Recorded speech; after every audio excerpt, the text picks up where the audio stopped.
na bino nyonso na ba mama ndenge botelemi lisusu koya kati na lisanga neta oyo nazalaki nango ngai ezalaki eta moko te nakoki kokoma na kilongo to mpe nakoki kopusa na liboso na bino mpe ti lelo naza na bomoi ezali kaka grâce ya Nzambe mpo tolendo nayebi te parce que bapesaki ngai dele na ngai ya kotika mokili oyo depuis le 23 bayebisaki ngai ke le 27 okokende sika ya yo moko okozala susu na bato te. Alors hier le 27 c'était vraiment terrible pour moi. Nazalaki état moko critique si lelo oyo nazali na bomoi na ndimaki yango te et aussi nayebaki te que hier c'était le 27. Moi j'ai pensé que tozalaki ba le 24 le 25 nazozela komi bongisa le 27 ndenge balobaki na kotika mokili ya mosuni. Mais hier j'étais vraiment grave. Nazalaki penza grave na satandaki te ke lelo ngai na kokanela tongo ya bomoi.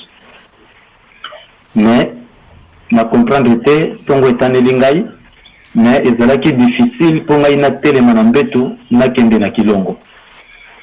Alors maman Luzolo azalaki toujours près de moi pour na observer ngai. Mais tant que comme à 11h nde abengi matondo aya komema ngai na mutuka poto kende kilongo. Bon, tango na komi kuna na bondeli Nzambe mpungu nde na kokipe koteya nezalaki oyo na satandaki nango te parce que mikolo en tout cas nazoli ate. Mais vous comprendre que souci ezali maladie oyo koyi ko limiter mutu. Mais ezalaki kaka pona souci te. Pour ceux qui pona souci ba koyi ko yebisanga te que le 27 que watambolo kozala lisusu te. Mais na kamwende Nzambe pour mapesa bomo ya molai parce que moi-même je me suis dit que la vie c'est inutile. Mieux vaut la mort que la vie. Parce que na moni bantu moi tozaka ka batu oyo tozaka pona komnyokoma. Tozaka bato ya kozosengote kati na mokili. Donc nyonso ezali kaka na mikakatano na bitumba na ba problème. Mais na pesi su Nzambe pour tolendo matondo mingi parce que il a permettre na te ya kati na lisanga kuna pe epai na bino lisusu lokola. Donc ndenge lelo na tei mingi bakundimi te bandimaki te parce que même côté le monde ndoko kokangote. Donc maladie moko yelingai surtout maladie na kobenga mosoki maladie ni na edina kombo na ngote. Donc ezalaki penza grave. Mais avant naya ko découvrir que le 27 sera plus ba ekota lisangai chef de famille na biso côté ya ba maman ndeye mtalobi pourquoi biso ba mikolo tozoka likabo oyo te ye akene kozwa likabo oyo siko na famille nyonso bazotanga kaka kombo na ye. Alors il faut to combattre on a bien bilembo na swaki. Donc nazali menacé spirituellement et physiquement. Donc nyonso on a pona comme faible bango bazo bokondi liboso na biso. Mais quoi qu'il en soit lokola Nzambe pour me permettre nana zala na bomoi parce que lelo tant on a wuti kilongo na ye eloko ya liboso na mateke na mbetu mpona kolala na kolamuka na ngai nde na toki siko parce que 3 jours na sokoli mai te mai soko meli malili soko mayoku to simba ta mai ezate même si kilongo na kei na sokoli te. Donc mai epai na ngai komaki poison malili ya kosakana te et soyi na ngai se chantiaki ezalaki suso ya motu te ekomaki funufunu mélanger. Donc sensation moko ya mabe kati na nzoto na ngai. Mais comme Nzambe mutapesa vie a permettre ngai nazala na bomoi matondo mingi. Yango wana na kati na lelo oyo ba nazalaki penza na thème ya côté ya binote parce que na senga Nzambe pungu soki malobe zali moko ndenge mopepeso tambola awa na Congo na bandeko baza na Europe okopesa ngalite ya moko ona kokabula awa pe na kuna. Mais ndenge mi pepeza kotambolela mokeleza kotambolela oyebi oyo koyi kopesa awa to kopesa kuna nde baye kozongisa ngai na la prophétie sur l'arrivée des blancs au Congo et pour na bino yango wana mena kozala mwa mokuse parce que naza penza na pema te. Je n'avais rien mis sous la dent depuis le matin, depuis que je me suis réveillé.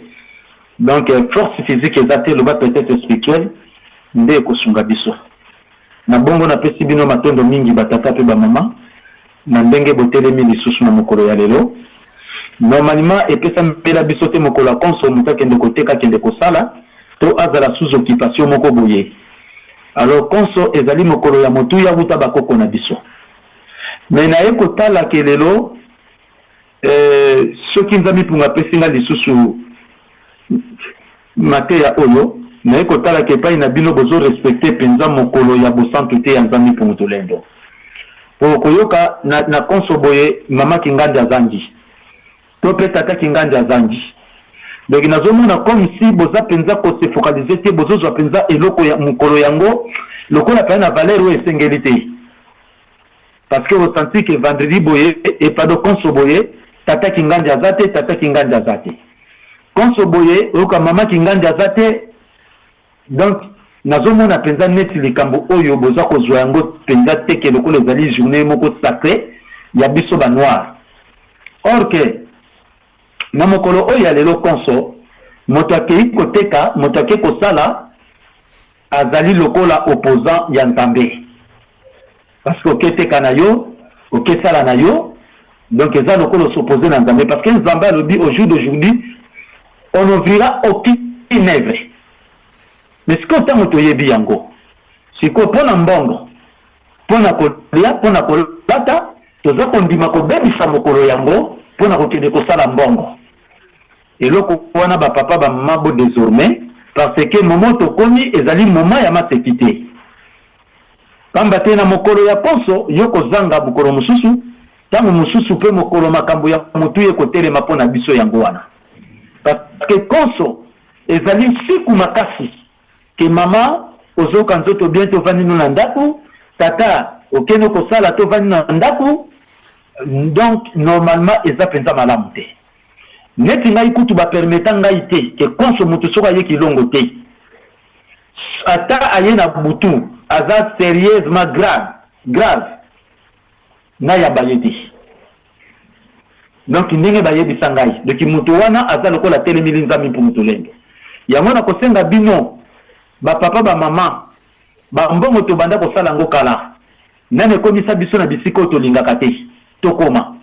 Tozaka batu na kolela, tozaka batu na ko crier kaka ba passe changement zate. Mais boye ba mokolo ya konso ezali mokolo ya biso ba noir. Ezali mokolo ya koteka te kosala te. Bino ba ouvrier bo bongisa ba patron na bino na tina kotosa mokolo ya lelo parce que tango etikali mokuse. Na tango siplier bino boye ba kotosa mokolo oyo ya konso. Konso mosambeli kati na kitwadi. Konso yo monadi konso wana oyete. Mosa qualifié na mokili ya molimo. Yango babenga ka lokolo moko na nzela, lokolo mosusu na fulu. Nanu o se maintenir te na nzila Congo. Nanu o se livrer te na kati na nzila Congo. Et c'est ça eloko wana bobunda. Mais ngai na kokamwa bolimbisanga na terme o ndenge batakisanga na mokili ya molimo autrefois. Est-ce que bato batika ka mokolo na ngai ya konso pona okende koluka mbongo? Est-ce que mbongo wana bakenda koluka pona kotongela ngai kilongo to kosombela ngai esika? To baluka kango pona bomengo na bango ya bomoto. Alors bato ya bongo kata nange kopele pai na bango. Wana maloba ayebisaka ngai. Alors ba papa na siplier bino na ba mama ke bozala prida pona konso. Okomona konso oyo papa kingandi meba kombo musuna kati na konso ezanga kali. Matondo mingi na batata ya ndengwana pe na ba mama ya ndengwana. Konso, mais souvent côté ya ba papa, ezana ba kombo mususu konso ezanga kate. Côté ya ba mama ba kombo pe ezanga ka. Mais ce n'est pas le moment. Ce n'est pas le moment ya kosala lolenge wana. Ozimo occupation na yo osundoli konso. En tout cas batata ba mama botika yango. Parce que tokolela ma ya misu ya pamba. Oyo ezanga litomba na ndenge toza kopusa na mokolo ya konso epai na nzambi mpungu. C'est ça. tel qu'aujourd'hui tant na telemi na bandi ko pesa mate ya batu bakamui neta oyo nga na sala ngo critique lobi batu bayaki awa kotala papa wa Sambulu ndenge ni eta na grave mais ba mona ki ngai te parce que na kokobima na chambre te ndenge na sala ki hier mais quand ce tongo etani na eta même kaka eta na sala ki nango mais j'étais là j'ai prêché parce que na sala ndaye na sabi pour na mosalo a pesa ngai mais pourquoi bino bozoko kisandaye yango te et loko wana penza ba papa ba maman na sengi bino bo désormais oui bato mosuni tozo sa ila bango basa ko pesa mbongo mais ponzo tozo la makaso ke ko sa ila muta mosuni ponza ba pesio bo moi il faut reconnaître les bossons sabi pour mutulendo et c'est ça mais ngana ko kamwa consultant mususu tata yete mama yete mais comment je dis au choléra j'espère que tu as qui conso pour que ne ko sabo mengo et ko s'il ça passe no libela mais pourquoi lobi wana soza kolela lokola bato baza kolela en tout cas naza komona peza likambo oyo ndenge bakoko na biso baboya kiko yokela mfulusi kimbangu baboya kiko tosa makolo ya kopema ndenge pe bino boza kosalela lelo yango wana batata ba mama bo désormais konso ezali journée sacrée oyo nzambi pungwa apesa uta bakoko na biso.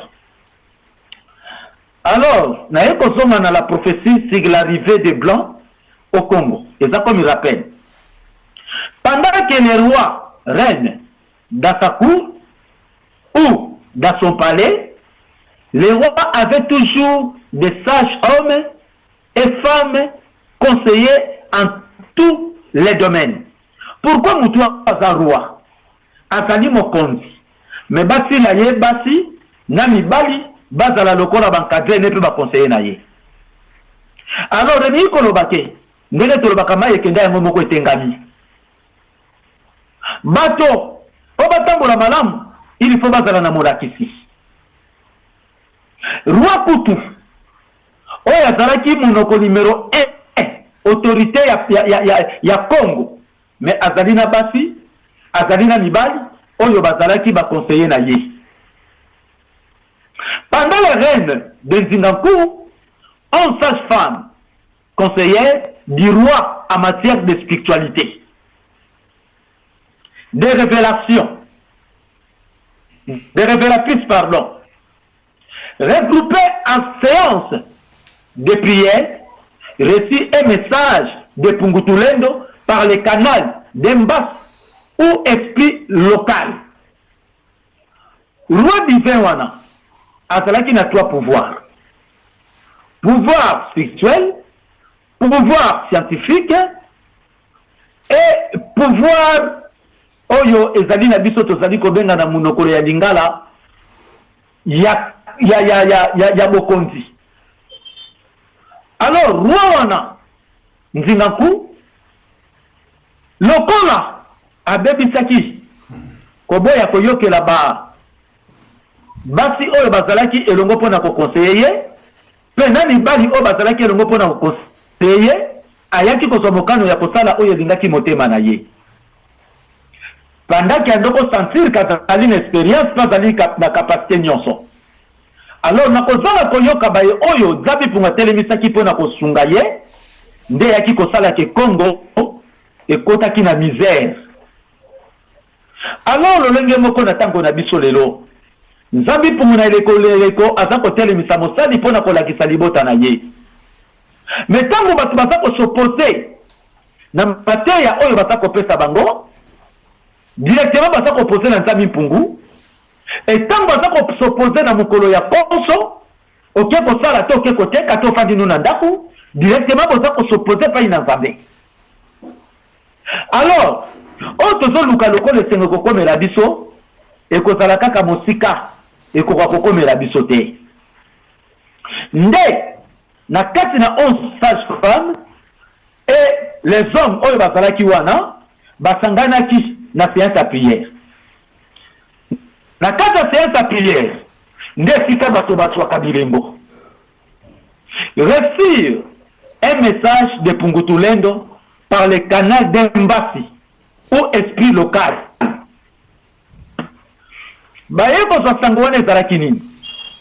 Ce Mbasi était une personne de notre race. Donc Mbasi wana azalaki moto moyindo. Ses habits étaient blancs. Bilamba na ye alataki ezalaki pembe, comme la neige. Et son visage était encerclé du soleil. Elongi na ye ezalaki elingisami na moi. Mbasi dit ceci, entre guillemets, Luzai santinu, vobantu sibiza mutietu en Congo. Sibakala bonso beto, kasi nkanda wena mbwaki bonso ndundu. Adiboye bisa mokonzi. Bato moko basa koyepa ina biso, basalika kalolenge moko na biso. Kasi loposo na bango ezali lokola ya ndundu. Si tubatambudila, kasi tutambula kinganga kia uko. Kikulu kia uko. Nzingulu yefwandulu ya uko. Kalulendi kwela nako. Adi batuona bakoya, bokoki kobala na bangote. Bokoki kolandela bango lolenge bazalela kate. Ndenge balase la kate, ndenge basambele la kate, mpe bolanda bakoko bokoko na bangote. Tolanda ya biso, lolenge na biso. Mais soki kila molimo bazomsi sumate ya oyo, eza kola kisa, bino batata ba mama bofandi na mabele ya poto, bokomi ko se comporter lokola ba européen. Na lolenge boza ko salela, basi batelemi bokonzi likolo na mibali. Mwata za susu na nzela ko banga mobali te. Mwata kome mobali akome sima pamba parce que na mboka zali ba européen bakoti la kabino basi. Elateli ezaleli bajisma bozwi ya lolenge wana. Kasi mbasi wana alobaki boye. Luzai santinu vo bantu sibiza muteta Congo. Sibakala bonso beto. Kansi kanda wena mbwati bonso ndundu. Batu bakoyepa ina bino baza lokola bino kasi poso na bango ekozala lokola ya ndundu. Si tuba tambudila toya babango kansi tutambula kinganga kia uko. Tosale la sexualité na bango te. Kikulu kia uko bokoko na bango te. Nzingulu yefwandulu ya uko ezaleli na bango na misala na bango tolanda yango te. Kalulendi kwela na ko bokoki kobala na te mondele na moto moyindo. Dites au roi que des personnes viendront dans notre pays, ils sont comme nous. Wana na ngosko na français. Mais leur peau est rouge comme celle de l'albinos. Nous les accueillerons avec joie, mais nous ne prendrons pas leur spiritualité, leur coutume et tradition, leur civilisation, et nous ne pouvons nous marier avec eux. Après cette séance de prière, les sages-femmes regagnèrent le palais royal et donnèrent batuana basaji femme bakei na kati ya palais royal pe bake koyebisa mokonzi le message au roi. Quelques années plus tard, en 1482, Djebokao arriva à l'embouchure d'Enzadi, Nkongo, entre parenthèses fleuve Congo. Au matin de la demain, les sages-femmes répétèrent le message de Mbas au roi. Voilà cet homme qui sont comme des albinos sont là. Alors, batongo baye, salela sikoyo, na ndenge tokotaki losambo, ndenge balakiseki tokakeiri bango, mais toko samana oyo ya bango te.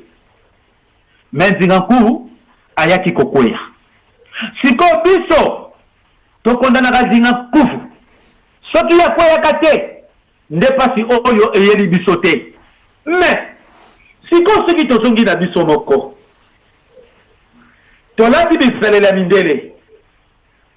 Eleli na bango, ba caractère na bango, modèle bango basalelaka, mutu mwindu akomi na ye mondele ndombe na oyo mvuluzi kimbangu alakisaka na bakoko na biso lelo toza kochola bakoko pona nini bayokelaki mvuluzi kimbangu te meneleko na bino mpe nzambe atelemisili bino motei eske boza koyokela ye te yango wana bazongisi nga na mateya oyo lokola koko na biso nzinga nkupe royaume babebisaki boyokani ya nzambe mpungu na bango génération wana nyonso ekomaki deprave souffrance wana elandi biso ntina mokolo ya lelo yango wana batata bozala lokola bango te bakoko baboyaki koyokela nzambe mpungu bamama bozala lokola bango te biso lelo ekomi ntango ya kopratike siku tosala nyonso po tokoka kotosa mokolo ya konso tosala nyonso mpona kokokisa siku ya nzambe mpungu tulendo tosala nyonso mpona kokabwana na oyo biso tomitya kati na biso ndenge tolanda bamindele tosala kaka oyo ya bobiso parce que lelo soki okoki kokuta taba aza kolia mbisi to mpe mosuni seke taba wana akomi ya kobeba aza su na natiri ya taba te lolenge moko biso ntango tozali kolanda karaktere ya peuple mosusu surtout peuple bazali descendance ya diable yebaka tozali lisusu baime te oyo nzambe mpunga kotanga lisolo bato na ye alors désormais bapapa bamama ntango oyo nabendi bino matoi na kati ya luzingu na bino ezaleli na bino tozala basambeli oyo tokosalela maye oyo tata nzambe mpungu tulendo aza kolinga mpe komitya na kati ya mateya mpe kosalela yango expérience na biso ekobutire na rien oui tokokosa na expérience na kosala ekonomi mpona somela mbo mutuka oyo to lupango oyo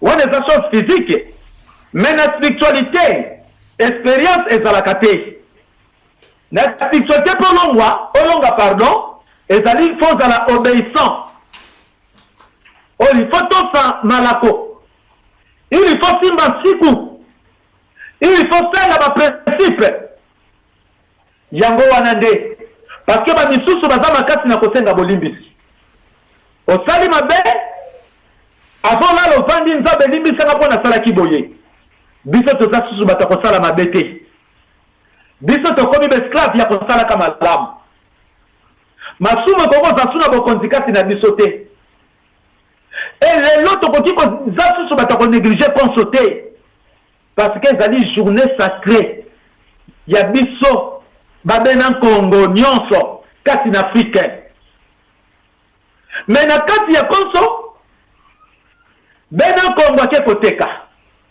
bena nkongo ake kosala bena nkongo ake kosala ndeko na ye asundoli mokolo ya kopema directement toza kotyola nzambe mpungu tulendo tozali komona ke biso mpe toza na baposo ya biso toza kaka wana te mpo na kokokisa ya nzambe mpungu orke bapapa bamama na moma oyo ezali lisusu moma na yango te bosala effort botosa mokolo ya konso bosala effort bozonga lolenge babena nkongo bazalaki ntango nanu babebaki te yango ekosunga biso na ngisikila oyo eza kolinga kotelema po tolonga kati na yango surtout boyeba te bino bato boza na libanda ya mboka bozali na baproblème sérieux koleka biso toza na kati ya Kongo parce que mondele azolinga sala eloko ya sika oyo bino boyebi te ba oyo mosusu oyebani oyo bavaccin ya 666 etc. mais mosusu ezali ya kobombama oyo ekobriske mokili yango wana papa mama désormais mibongisa kotikala kaka na disaje ozalaka na yango te ndenge nzinga nkuwa asalaka aboyi koyokama yewutaki na mbasi asalaki oyo asalaki nzinga nkuwa akendaki kokufa mboka ebebaki pe etekamaki na mosuni pe na molimo na maboko ya Kadia Mpemba pe mindele yango na biso tozali mpona kosove Congo na kati na boloko oyo ekota wuta bakoko na biso me biso bato kosove Congo moto oyo avoza nzambi mpungu kovoza ona elakisi moto oyo atiola nzambi mpungu akipaka nzambi mpungu te konso na musala yo pe konso na musala konso na wenze yo pe konso na wenze apres bozoloba ke bato bamutu makasi toza kolakisa bango nzambi mpungu baza kolinga koyoka te me yo moto oyebi nzambi mpungu mokolo na ye konso okendaki wapi siko yo oza fe ignorant parce que tioli mokolo yango mpo oyebi yango wana bapapa na mokolo wana bokolela papa asambulwa salela biso losambo nzambi mpungu alimbisa biso makambo ekomeli biso na mboko tozomona ndenge tokobima te mpe ndenge tokozwa moyen de vivre te bokoma na etape wana te désormais bapapa bamama bokoma na etape wana te mamesi kuiza mangolo mena botelema sikoyo botosa mokolo ya konso bolongwa kati na bizali bokoma ya bamindele eleli na bino ekoma ya mindele nyonso wana ememeli biso mikakatano kati na mabele na biso bayindo yango wana batata bazongisi ngai na kati ya nzinga nkufu mpona kotalisa boye nzinga nkufu aboyaki koyoka mongongo ya molimo mpe ya basage femme oyo bazalaki autour de lui asalelaki ezalaki mposa bomoto na ye amimonaki te azali ya kokoka pasa na mayele kasi mayele na ye ememaki ye na liwa ememaki ye na pasi komi yo ndenge ozomimona kozali mayele wi oza mayele oyebi français bamisusu bayebi anglais oyebi EPC egali B biso tokanisaka mayele yango wana eza mayele te ezali connaissance des choses to connaissance des langues ezali mayele te mayele ezali l'homme sage oyo atosaka mokolo na ye ya bopemi pe asalelaka tradition pe kutimi na bango na ndenge esengeli pe alandaka yango na bokebi nyonso yango wana ye wana nde azali sage parce que akozala molongi kati na mokili me soki omoni kozalaka mayele mpona kobomba mbongo yango nde ezali kaka moto koyekola lolenga kosalela po azala na mbongo yango ezali sagesse te kutu mpona nzambi mpungu esengelaki kutu mbongo ezala eloko biso toyeba yango te me ntango bamindele bazoki mokano ya kosala yango mpona kodomine mokili mpe kodirige mokili nde mbongo ekozwa bokonzi esika na bato mbongo ekokota liwa kati na biso mbongo ekokota biso na kimoyibi na estokeri mbongo ekotokisa biso na lolendo osoba na moninga yo osala nini yo sala nini me mokolo kokufa bambongo nyonso wana berozo salela ekokota na cercueil na yo te bilamba na yo ekotikala bato mosusu bakolata yango me sikoyo ntango osalelaki nzoto kokende kopola mpe molimo ke kotekama na kati na pasi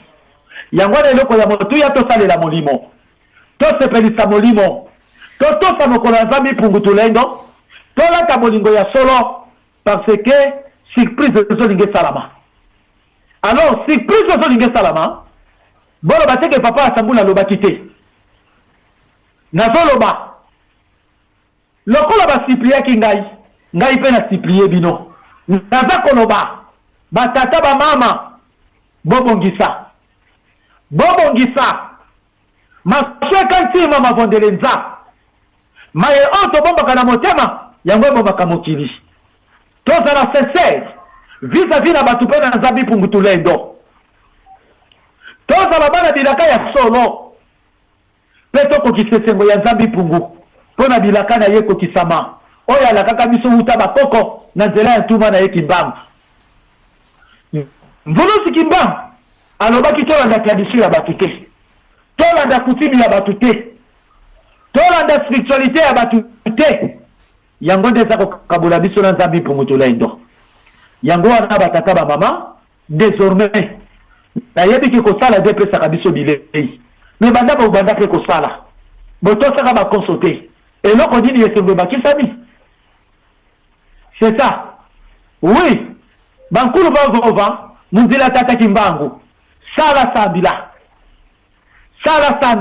oui sala sambila na mokola musalo ke kosala na mokola no sambo ke lo sambo nani abeta katour na kati na sali awuti musala après na sala yeko sambela kaka na mokolo ya koso ndebi no beta kana mutour na musala après ko sambela topo yeko sambela te batata ba mama bolongo kati na boloko wana ya conscience ya kozanga koyeba kotosa mokolo ya zambi pungutulendo boyeba kotosa yango pamba tema mesi kuiza bangolomena na siplie bino bozala prudent matondo mingi yango wana na pesi bino po bozala ekenge balobi l'homme prudent va le mal de loin soki bozali na prudence boyeba oyo eza koyeza pasi ndenge bozala mabele wana ya bango ya Europe ya Amerique ya Asia boyeba ke bozali na kati ya munoko ya molangi ekoya bokoma na difficulté ya kobima na mabele wana bamisusu bakokufa epona nzala ekotinda bino bozwa vaccin ya 666 alors epona mokili ya molimo epai na biso baloba bato oyo bakozwa yango batekami parce que bokomi manipuler mais baza koimpose yango mokolo losambo botosaka yango te yo zwi yango otosaka mokolo konso te siko nzamba bakodefendre yo ndenge nini na kati netumba oyo yango wana bapapa bamama désormais nakosuggere ke bozwa bilembo wana te mais oyo bazwaki yango soki bozotosa konso te nani akoprotege yo nani akodefendre yo konso zano na mosala konso zano na ndaku moko ya losambo epano ezala kaka etufuma po osala kaka ya nzoto à vous de juger et voir si c'est applicable parce que momo ina liwa eza na maboko na biso moko matondo mingi